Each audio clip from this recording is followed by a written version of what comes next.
은혜 받으실 성경 말씀은 하박국 3장 18절입니다. 나는 여호와를 인하여 즐거워하며 나의 구원의 하나님을 인하여 기뻐하리로다. 영상으로 준비된 금빛 성가대 찬양과 연주 후에 대전만민교회 담임이신 길태식 목사님께서 인간 경작의 현장에서라는 제목으로 말씀 증거해 주시겠습니다. 사랑하는 성도 여러분, 어느덧 6월이 되었습니다. 꽃피는 4월도 지나고 계절의 여왕 5월도 훅 지나갔는데 봄은 많이 느끼셨는지요? 저는 어느 주일 저녁 예배를 마치고 마당을 거닐면서 봄을 만끽해 보았습니다. 해가 길어져서도 좋았고 맑은 하늘과 시원한 바람, 또 햇빛이 저 먼 데서부터 그렇게 햇빛이 오는데 따뜻함도 같이 오는 것이 참 신기했습니다. 예쁜 꽃들, 푸른 잎이 입혀지는 나무들, 이 모든 것들이 너무도 아름답게 느껴졌습니다. 그전에는 한동안 이 봄을 느끼지를 못할 때가 있었습니다. 이맘때에 거의 매년 선교 출장이 있었기 때문입니다. 그리고 작년에는 여러 가지 상황으로 인해서 봄을 느낄 그럴 여유가 없었고요. 그래서인지 올 봄은 유난히 아름다움이 눈에 들어왔던 것입니다. 더욱이 천지 만물에는 하나님의 근본의 소리가 담겨 있다는 것을 생각하니 하나님의 은혜가 밀려오고 충만해지는 것을 느낄 수 있었던 것입니다. 하나님과 교통하는 이 시간이 참으로 기쁘고 행복했습니다. 아버지 하나님은 이와 같이 우리와 늘 함께 하십니다. 그리고 인간을 경작하시는 것이죠. 그런데 지금과 같은 이런 상황에서는 어떻게 우리를 경작하시는지 생각해 보기도 했습니다.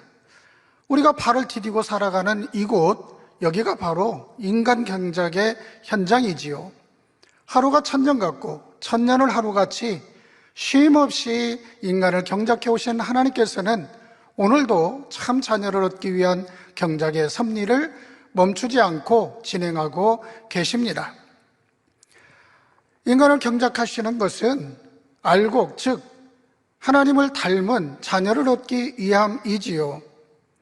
아버지 하나님께서는 우리를 먼저 만나주셨고 많은 영의 세계에 대해서 알려주셨습니다. 그리고 충만함을 이루게 해주셨지요. 또한 시험을 허락하셔서 그 충만함을 얼마나 귀하게 여기는지 점검도 하십니다. 그리고 연단의 시간을 통해서 자신을 돌아보고 깨우쳐서 온전함을 이룰 수 있도록 역사하십니다. 연단이 없으면 자기를 발견할 수 없는 것이지요. 우리를 어떻게 경작하시는지 먼저 알아보려면은 인간 경작의 축소판이라 할 수 있는 이스라엘을 보면은 알 수 있습니다.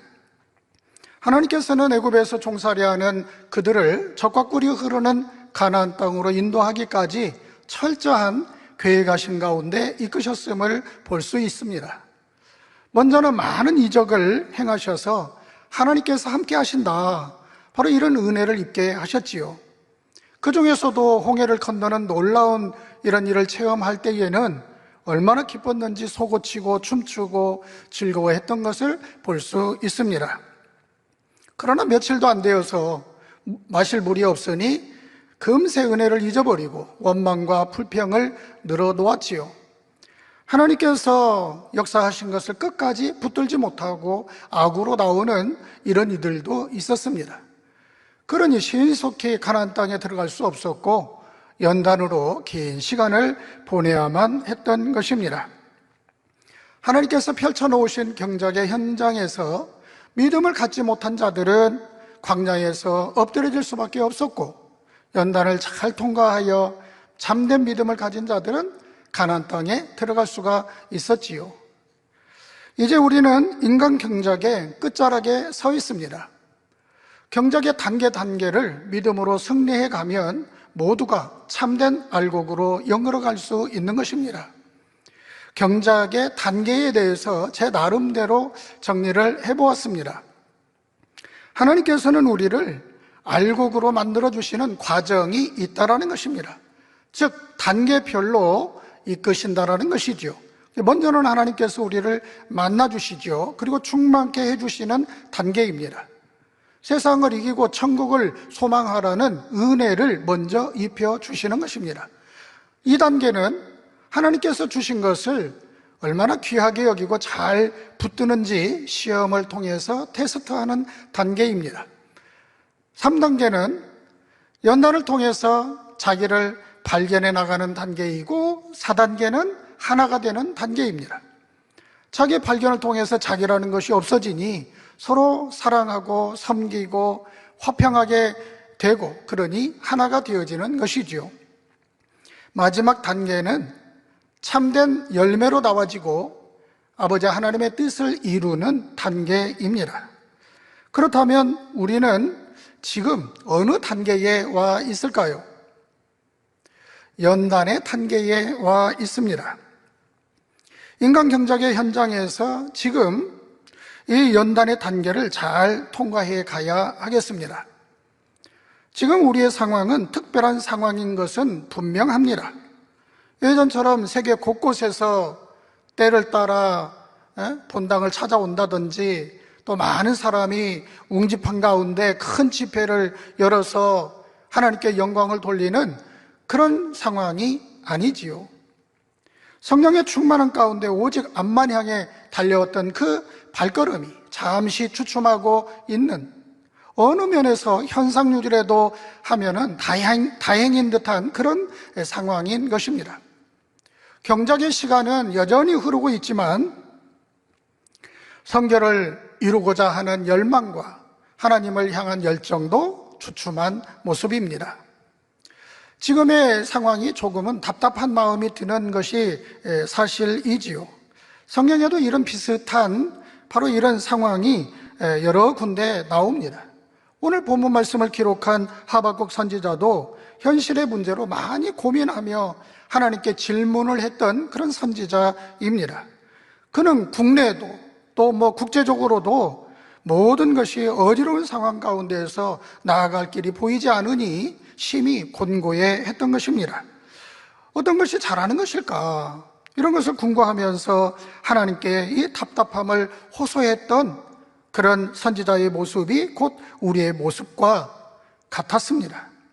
이런 하박국 선지자에게 하나님께서는 어떤 답을 주셨는지 오늘 함께 살펴보면서 인간 경작의 현장에서 연단을 잘 이루어 가기 위해서는 어떻게 해야 되는지에 대해서 몇 가지로 나누어 말씀드리겠습니다. 첫째는 하나님의 섭리하심을 깨우쳐야 한다는 것이고, 두 번째는 믿음을 더욱 굳건히 붙잡아야 한다는 것입니다. 그리고 세 번째는 자신을 발견해야 하는 것이지요. 오늘 말씀을 통해서 인간 경작의 현장에서 아버지 하나님께서 이끄시는 이 과정을 빠짐없이 잘 통과하셔서 정금같이 나오시는 우리 모든 성도님들 되시기를 바랍니다. 인간 경작의 현장에서 이 연단의 시기를 잘 이루어가기 위해서는 첫째, 하나님의 섭리하심을 깨우치는 것입니다. 코로나도 그렇고 목자님은 언제 오실까 이런 생각을 하면 답이 탁 떨어지는 것이 아니기 때문에 막막할 수 있습니다. 이로 인해 자칫 실망이 되고 낙심할 수도 있는 것이지요. 하박국 선지자도 지금 우리와 비슷한 상황에 놓여 있었다라고 할 수가 있습니다. 하박국 선지자가 살았던 시대는 바벨론이 이제 급부상하는, 그래서 그 강함이 드러나는 시기였습니다. 그 유다를 비롯한 인근 지역이 일대 혼란을 겪었던 그런 시기입니다. 북이스라엘은 이미 아수르의 멸망을 당했지요. 남유다 또한 나라의 악이 가득함으로 인하여서 폐역과 분쟁이 끊이지 않았습니다. 백성들의 삶은 피폐할 대로 피폐해졌고 미래는 암울했지요. 하박국 선지자는 이런 현실이 참으로 답답하게 느껴지기도 했고 한편으로는 의구심이 들기도 했던 것입니다. 우리는 선택받은 선민인데 왜 고난이 계속된단 말입니까? 하나님은 하나님의 백성에게 왜 이다지도 무관심하시는지, 왜 의인들은 고통을 받고 있고 악인들은 승승장구하는지, 이런 의문점들에 대해서 하박국 선지자는 하나님께 답을 좀 해주시라고 간구했던 것이지요. 그러나 하나님께서는 하박국 선지자의 생각대로 악인들을 멸하시고 주변에 이런 모든 것들을 정리하시는 그런 심판을 하지 않으셨습니다. 하나님의 답변은 이미 심판이 준비되었다. 그 심판을 행할 사람은 사납고 패역한 바벨론 사람이라는 것이었습니다. 아니, 불의한 유다를 심판하시려면 공의와 정의를 사용하셔야지 어떻게 유다보다도 더 악한 바벨론으로 하여금 심판한다는 것일까? 하박국 선지자는 더욱 의아하고 혼란스러웠지요. 때로 우리는 하나님께서 하시는 일에 대해서 당혹스러움을 느낄 때가 있습니다. 당혹스럽다라고 하는 것은 우리가 전혀 의도하지 않은 일이 발생했다라는 것이지요. 예를 들면 우리 예수님을 열심히 붙여준 사람 중에는 예수님께서 앞으로 왕이 되면은 나도 한 자리 차지할 수 있겠구나, 바로 이런 생각으로 붙여준 사람도 있었지요. 그런데 우리 예수님께서 예루살렘에 올라가시더니 군병들에게 잡히시고, 그리고 십자가에 이 처형을 언도받고 비참하게 죽으신 것입니다. 이게 뭐지? 얼마나 큰 충격을 받았겠습니까? 전혀 예상치 못한 일이 벌어지니 당황스러울 수밖에 없었지요. 하지만 이것이야말로 온 인류를 구원할 메시아가 되는 길, 진정한 만왕의 왕이요 만주의 주가 되는 하나님의 놀라운 섭리였던 것입니다. 하나님의 생각은 우리 생각보다 높습니다. 우리의 계획보다 높은 것입니다. 우리는 당장 우리에게 닥친 이 어려움이 빨리 지나가기를 바라지요. 하지만 하나님께서는 계획하신 바가 있는 것이고 하나님의 방법을 사용하셔서 뜻하신 바를 이루시는 것입니다. 우리가 보기에 지금 당장은 좀 더디게 돌아가는 것 같이 보이지요. 그렇지만 이것이 나중에 이루어질 더 큰 하나님의 역사를 위한 지름길이 될 수가 있는 것입니다. 또한 사람 편에서 보게 되면은 지금이 가장 좋은 때처럼 보이지만 모든 것을 다 하시는 하나님 편에서는 그렇지 않을 수도 있다는 것을 알아야 합니다. 작년부터 전 세계를 휩쓸고 있는 코로나19만 보아도 그렇지 않습니까? 코로나로 인해서 예배가 중단되어지고 모인다 해도 거리를 두고 앉아야 되고, 그러니 전 성도가 한 자리에 모여서 예배 드리는 것이 불가능해졌습니다. 교회는 성도들이 모여서 하나님 앞에 예배 드리는 곳입니다. 그리고 성도들의 영적 교제를 나누는 곳이지요. 이것이 하나님의 뜻인 것입니다. 하지만 지금은 이런 하나님의 뜻이 전 세계적으로 어긋나고 있는 상황이 되었다라는 것입니다. 그런데 왜 하나님께서는 손을 대고 되지 않으시는지, 코로나로 인해서 많은 사람들이 죽기도 하고 경제적으로 정신적으로 고통을 받고 있고, 또 교회나 성도들은 어려움을 겪고 있는데도 왜 하나님은 손을 대지 않으시느냐, 그 말입니다. 하박국 선지자가 하소연한 것 같이 많은 성도들이 부르짖어 기도하고 있는데도 하나님은 잠잠히 계시는지 답답한 마음이 들었던 것입니다.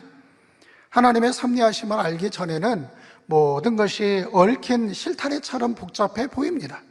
그러나 찬찬히 들여다보고 하나의 실마리를 잡아 풀어보면 어느새 술술 풀리는 것처럼 하나님의 섭리를 깨닫게 되면은 복잡한 일들도 하나씩 정리가 되어지고 이해가 되어지는 것입니다.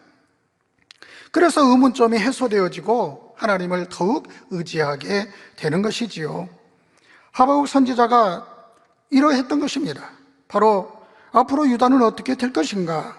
바벨론이 이 나라를 쳐들어오게 되면은 여러 문제점들이 생기게 될 터인데 이 일을 어찌할꼬, 이런저런 생각으로 복잡했던 것이지요. 이에 대한 하나님의 답변은 이것이었습니다.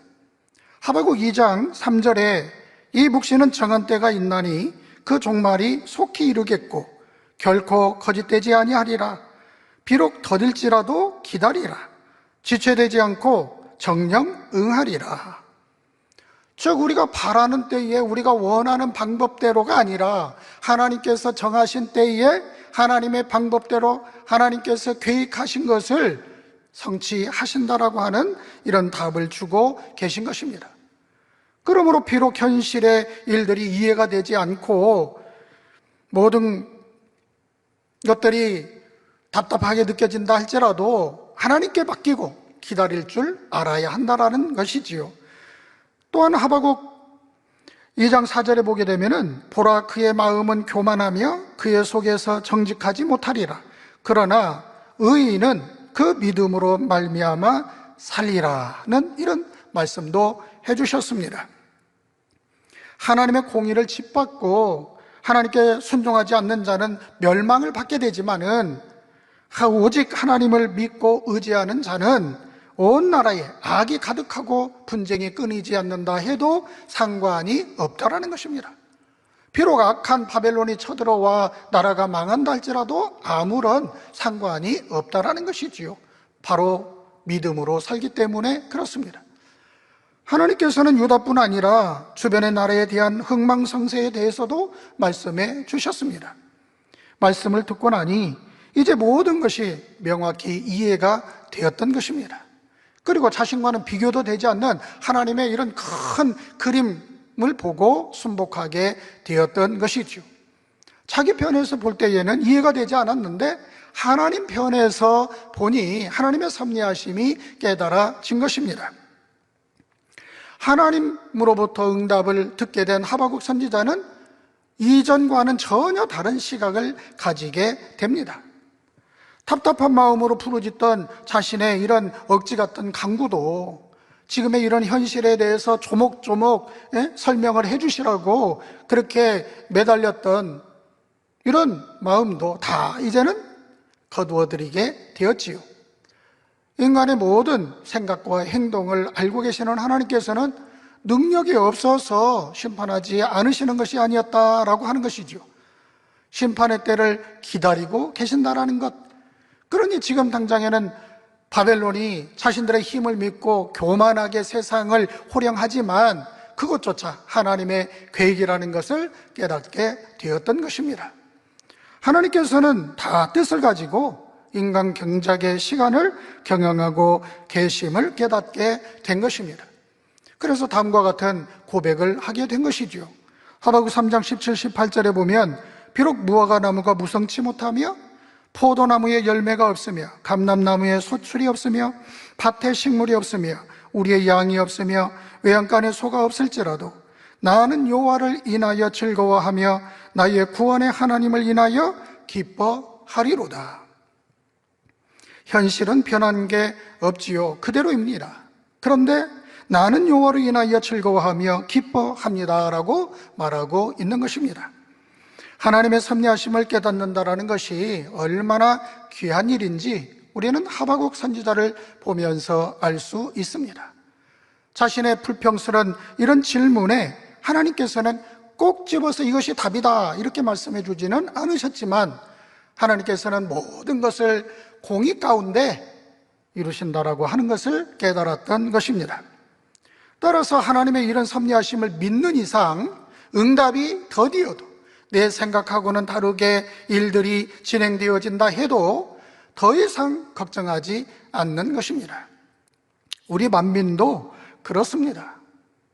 우리는 아버지 하나님의 특별한 관심을 많이 받았습니다.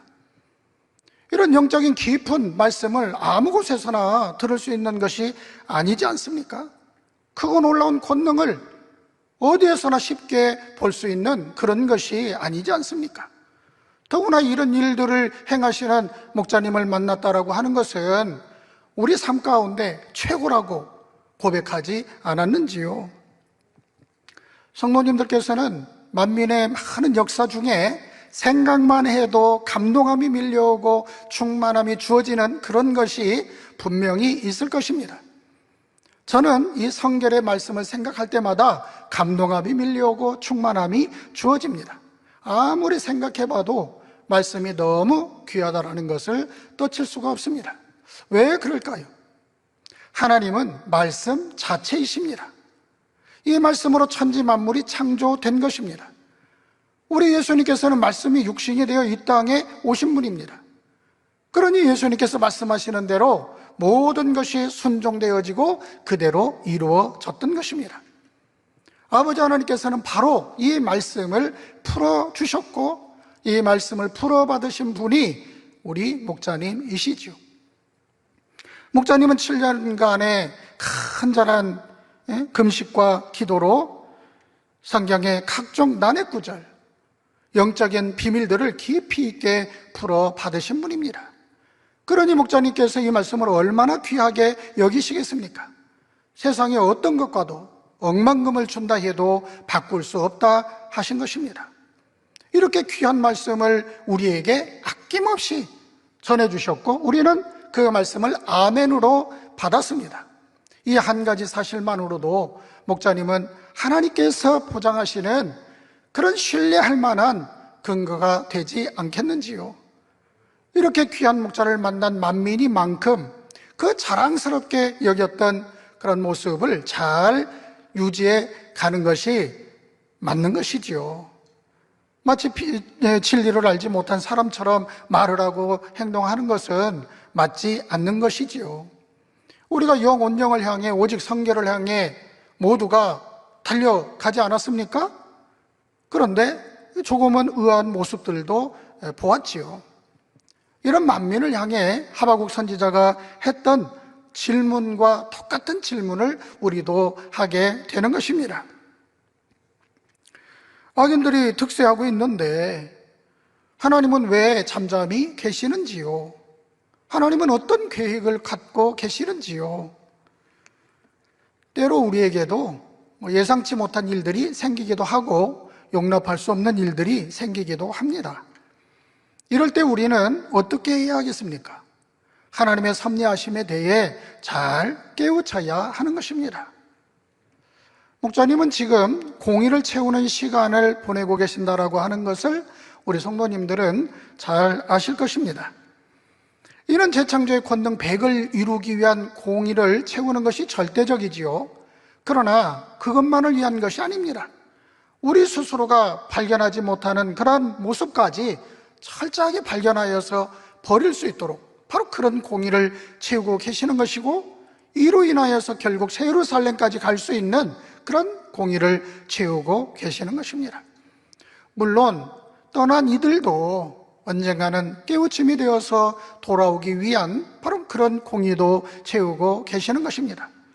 나아가 주님을 영접하기에 너무나도 어려워진 이런 세상 가운데 살아가는 수많은 영혼들에게 하나님의 살아계심을 드러낼 때에 그들도 구원받을 수 있는 그런 공의를 채우고 계신다라는 것입니다.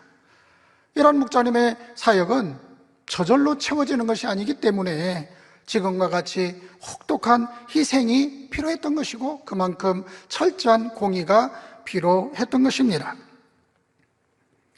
이런 목자님의 동안 하나님의 이러한 섭리하심을 우리가 깨달아야 하고 믿어야 하는 것입니다. 그리고 그 뜻에 순종해 나갈 때 하나님께서는 우리를 통해 하나님의 원대한 그런 꿈을 펼쳐 보이시는 것입니다. 하나님께서는 우리가 끝도 없이 계속해서 연단받고 고난받으라고 내버려 두시는 그런 분이 결코 아니십니다. 하나님께서 계획하신 때가 있는 것입니다. 그때까지는 연단을 해야겠다 하시는 것이죠. 그 끝은 반드시 있는 것이고 하나님의 뜻하신 바가 반드시 드러난다라고 하는 것을 믿읍시다. 인간 경작의 현장에서 이 연단의 시기를 잘 이루어가기 위한 둘째는 우리에게 주신 믿음을 더욱 굳건히 붙잡는 것입니다.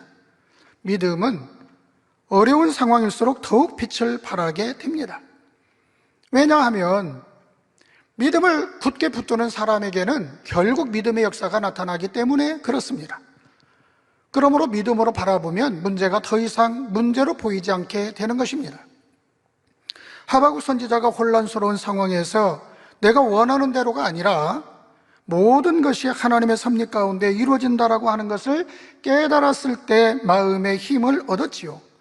또한 의인은 믿음으로 산다라는 말씀을 듣고 마음의 시원함을 얻었을 뿐만 아니라 기쁨으로 하나님께 찬양을 올려드렸습니다.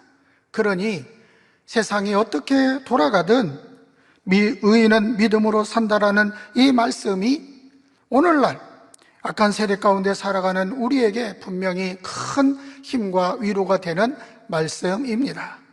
하바국에 나오는 이 유명한 말씀은 신학에서 여러 번 인용이 되었습니다. 그리고 종교개혁을 일으키는 말씀의 토대가 되기도 했지요.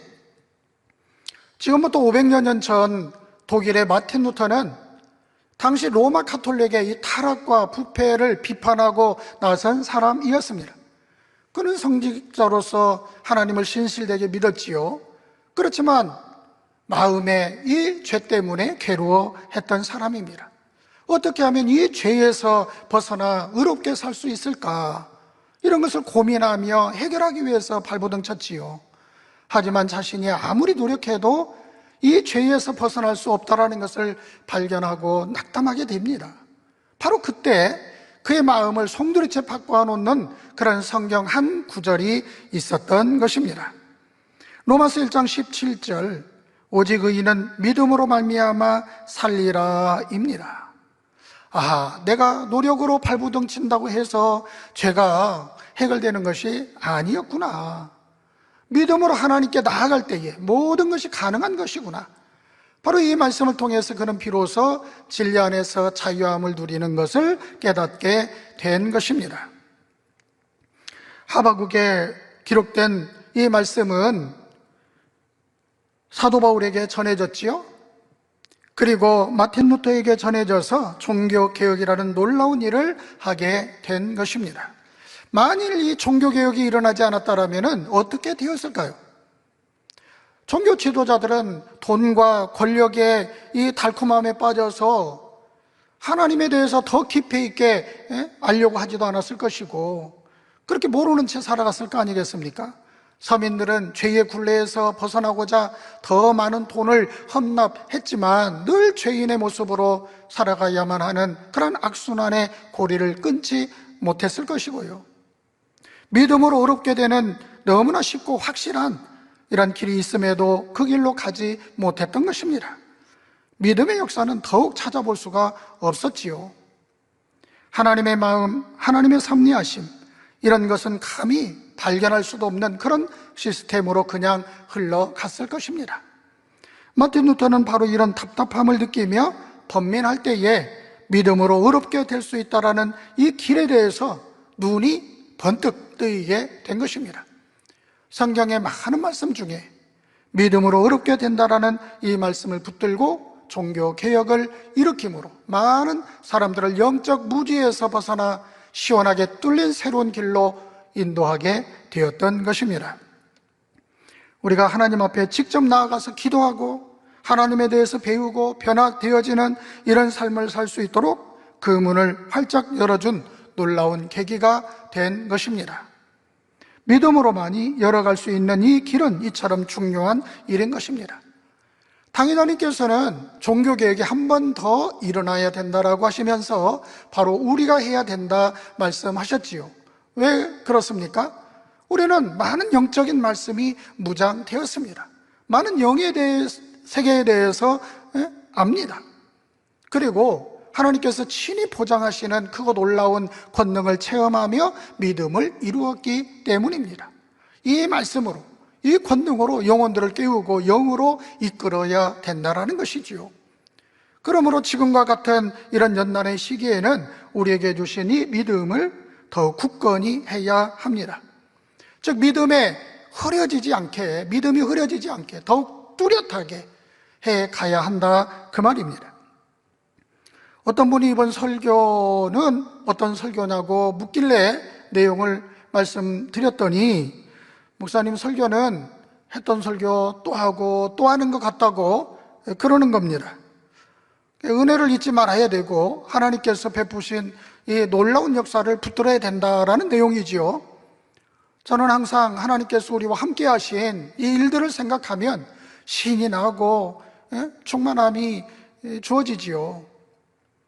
그런데 이런 귀한 것을 잊어버리는 이들을 보면은 안타깝습니다. 그러니 또 전하고 하는 것입니다. 그런데 이런 말을 듣게 되니까 제 스스로가 약간 의기소침해졌다고 할까요? 좀 의욕이 떨어져서 어떻게 할까 고민이 되더라고요. 그래서 기도를 하는데 이런 깨우침이 주어졌습니다. 학창시절에 아주 유명한 유행가가 있었습니다. 이제 저 때의 학창시절에 임과 함께라는 유행가이지요. 저 푸른 초원 위에 그림 같은 집을 짓고, 이런 노래입니다. 그런데 이 노래를 어제 불렀다고 오늘 안 부릅니까? 부르고 또 부르고 뭐 춤까지 추면서 이렇게 불러도 지루하지 않고 흥얼거리게 되지요. 설교도 그렇습니다. 설교도 성경 말씀을 가지고 하는 것이죠. 다른 것을 가지고 하는 게 아니라 성경에 나와 있는 내용을 또 전하고 또 전하는 것입니다. 계속해서 반복되는 말씀이라 해도 새로운 은혜를 받게 되는 것이죠. 이와 마찬가지로 우리가 만민에서 받고 체험한 이런 일들은 하나님께서 주신 복음이라는 것입니다.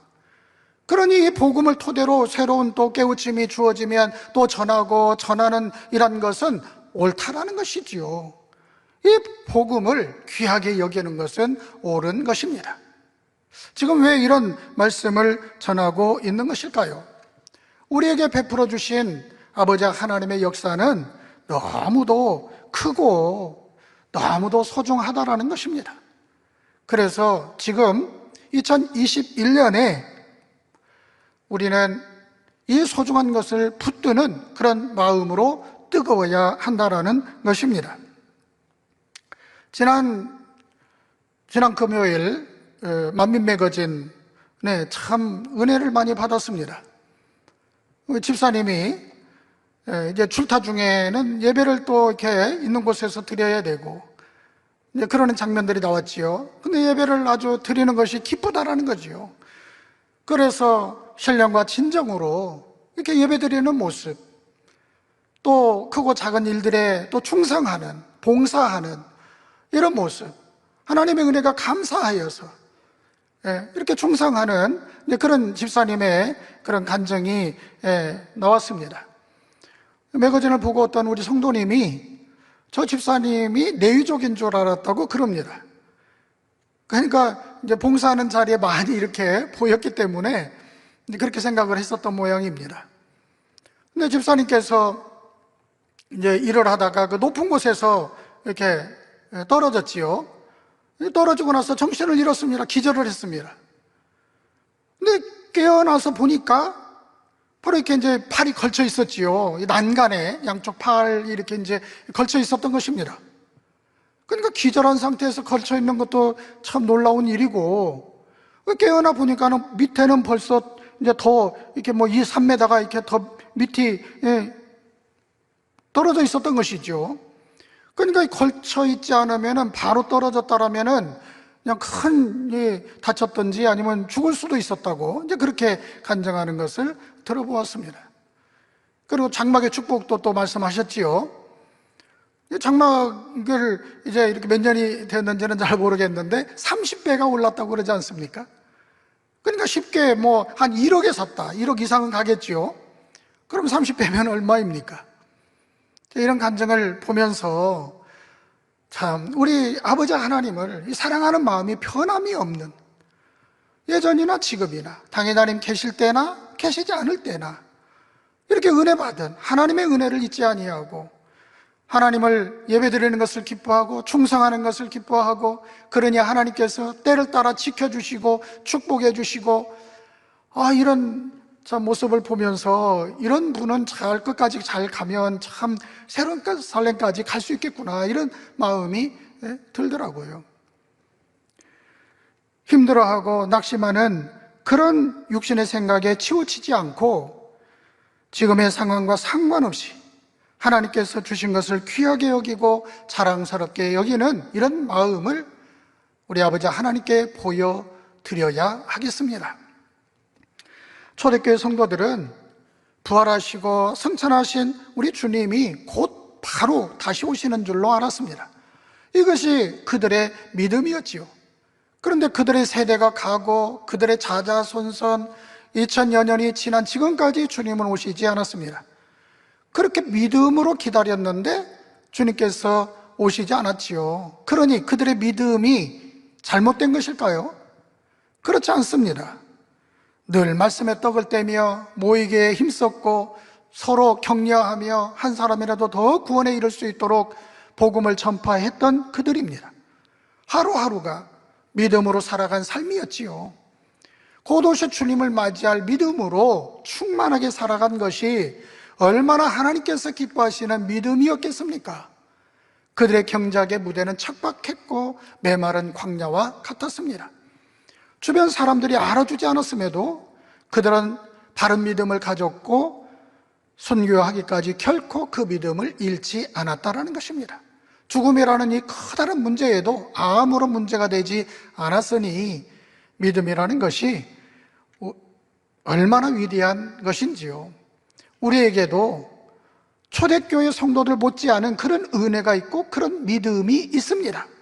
이것을 더욱 굳게 붙들고 가는 모습을 아버지 하나님 앞에 보여드리는 것이 옳은 것임을 잊지 마시기를 바랍니다. 얼마 전에 천국에 다녀온 어떤 형제의 간증을 우연히 듣게 되었습니다. 근데 참 인상 깊게 들었던 내용이 있습니다.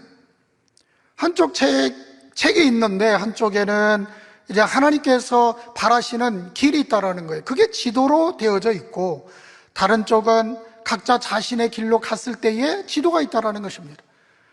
우리가 하나님께서 원하시는 길로 행하여 살아간다라면 그대로 하나님께서 정해놓으신 바로 그대로 인도함을 받는 그런 시나리오가 있다라는 것입니다. 그러나 자신이 원하는 길로 가게 되었을 때는 그만큼 하나님께서 바라시는 길과는 멀어질 수도 있는 돌고 돌아가는 그런 지도가 있다라는 것입니다. 당회장님께서는 우리가 늘 하나님께서 원하시는 길로 행하도록 이끌어 주셨습니다. 믿음으로 행하기를 당부하시면서 주 안에서 믿음으로 행한 모든 것은 하늘에 상급이 되어진다 말씀해 주셨지요. 우리가 하나님께서 원하시는 바로 그런 길로 간다라면은 각자에게 그런 길이 있다 그 말입니다.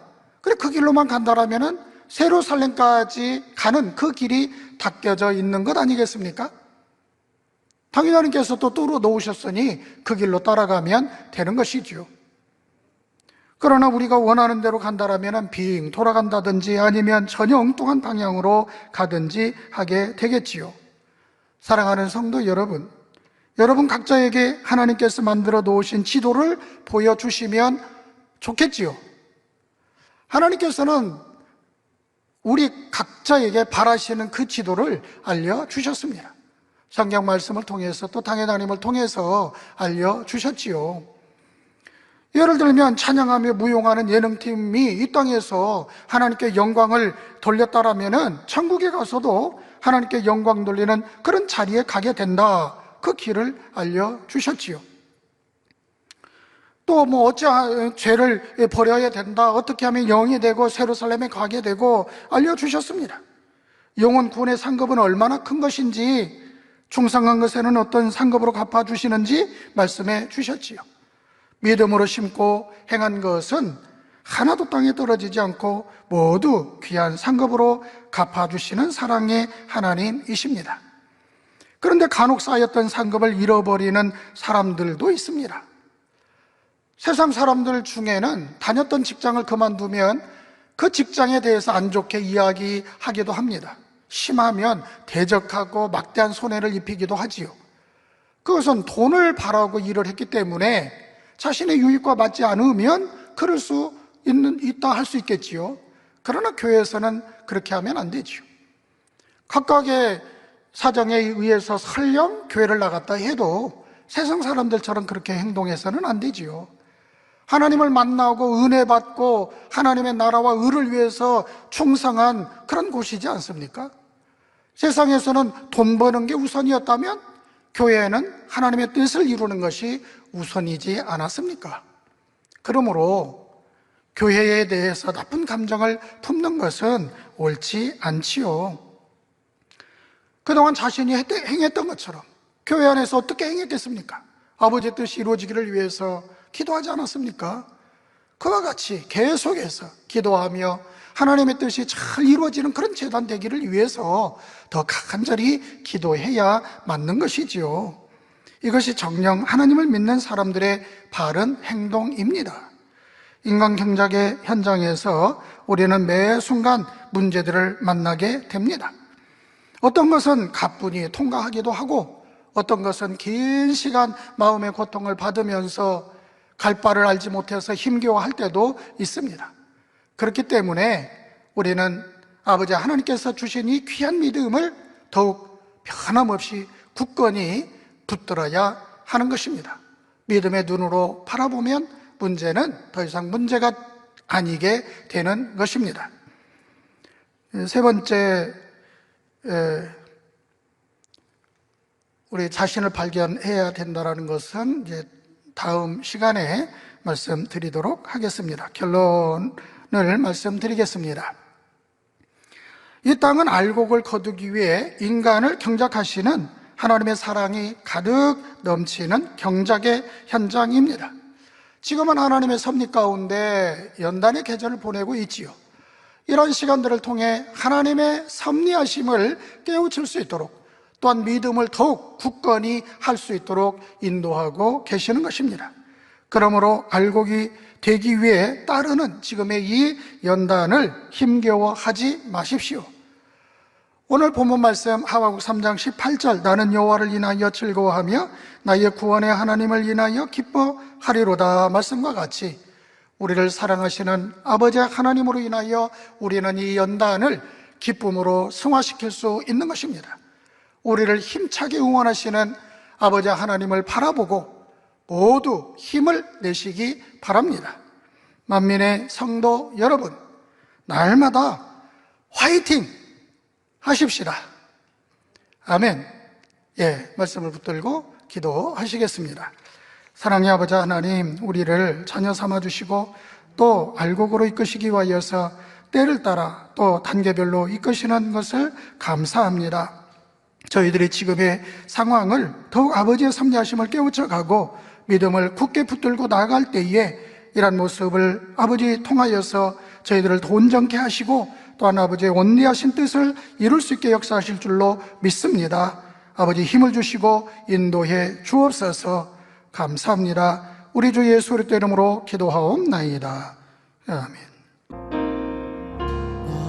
涙の中おらる主愛の主それは命与える救いの